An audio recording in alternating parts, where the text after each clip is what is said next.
If you're in your 30s, swimming in debt and terrified that you're already behind for retirement, stop, please. You're not late. You're not lost. You're just one decision away from rewriting your entire financial story. And today, I'm giving you grace and the exact late bloomer system that works even if you're starting from zero. Let's talk about pattern interruption, because this is important for you to continue to pursue investing your debt payoff and really create the life that you desire. So if you've ever whispered to yourself, everyone else has it figured out except me, you're not behind. You were just delayed. And here's why, especially if you are a woman in healthcare, you're a physician, you're a nurse practitioner, a PA, or you have law degrees, a dental degree, you started earning later. Most people make a real income in their early 20s. You didn't start until 28 or 30. So that's 8 to 10 years of investing that you never got the chance to do. Or perhaps you're like me, your debt load is not normal. Healthcare graduates or anyone with a graduate degree often walk out with $100,000 to $250,000 of student loans. Or perhaps your life has been a little unstable at times, like when you have to move for residency, or maybe you were burned out and took a break from work. Maybe you decided to have a child and now you have all these additional expenses that were unplanned. So retirement planning in these cases often was not on the table. And if you are a woman, then we know that there's a pay gap and women carry the largest burden of debt. So all of these things, whatever your story is, likely contributed to where you are. And here's the good news. You still have 35, however plus years for compounding interest to still do its thing. So that is more than enough for you to stop thinking about how far behind you are and actually start moving forward. And the problem that most people face is that they never catch up because they don't have a target. So here is the fastest method if you're thinking about retirement. Based on the Trinity study, for you to have a target number, you want to have your yearly spending multiplied by 25, and that equals your retirement number. So if you spend $60,000 a year, your target is 1.5 million. If you spend 80,000, your target is 2 million. So that is your number.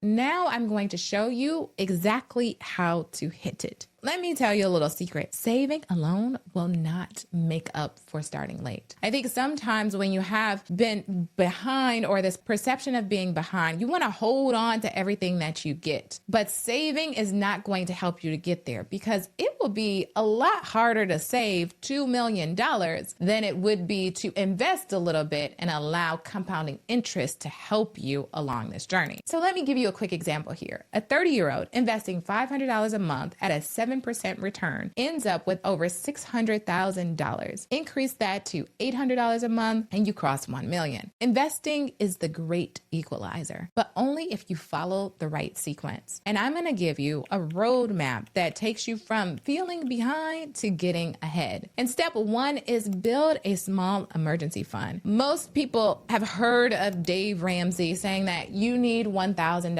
But in 2025, you need a lot more than $1,000. At a very basic level, you want to get your emergency fund to $2,500. And then you want to start increasing it even more, 1 or 2 months of your expenses. You want enough to stop the credit card cycle. Step 2 is to get your employer match. If they match 3%, you contribute 3%. That is a 100% return instantly. And step 3 is you want to pay off high interest debt, especially anything above 8%. Paying this off frees up cash flow very fast. And when you think about credit card debt, there's not many investments that will return 29%. So that is an immediate return on your investment. Step 4, after you've paid off all of your high interest credit card debt, I would recommend that you kind of figure out which bucket you want to use.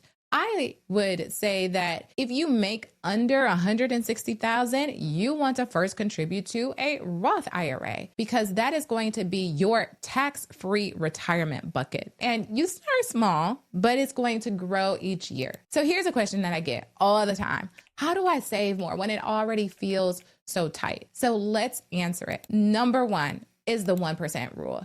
You can start to increase your 401k or your 403b contributions by just 1% each year. And honestly, you won't feel it, but your future self will. Number 2, When you get a raise, I want you to save a third, spend a third, and invest a third. Because we know that your wealth will grow as you also flourish in your mindset. So if you establish this practice of investing your money every time you get extra, your money is going to compound and work harder for you than you do for it. And number 3 is cut big expenses, not joys. So negotiate things like your rent, refinance your loans, or even switch insurance payers. This might save you hundreds to thousands of dollars. And number 4, redirect disappearing payments. If a $300 loan ends, then send that same $300 straight to investing before you get any glimpse of it. You want to continue this habit of investing more so that you can have accelerated growth and compounding interest. Now, I've recorded a video recently of why the $100,000 rule doesn't really apply to physicians. But one of the things is in that video, it really demonstrates how your money can compound and how you can collapse time the more money that you put in investing. So if you haven't watched that video, then you can watch that right here. The next step is to boost your income. You can't out-frugal your way to retirement. Catching up happens faster when you earn more. So here are some negotiating phrases that work. Based on my contribution and current market data, I'd like to discuss adjusting my compensation. And once they say yes, then you want to offer a range and not even numbers. So it sounds like you actually did your research. And I would actually encourage you to do your research. The next one to say is, can you walk me through the criteria required to move into the next pay tier, whatever that might be? And if salary adjustments are limited, then you still have options. You can say something like, can we explore a sign-on bonus or a retention bonus or increase my CME funds? Say them slowly, confidently. And once you make the ask, stop talking. Silence closes the deal. And the next thing that you need to do is to automate everything. This stat changed my life. People who automate their savings save 70% more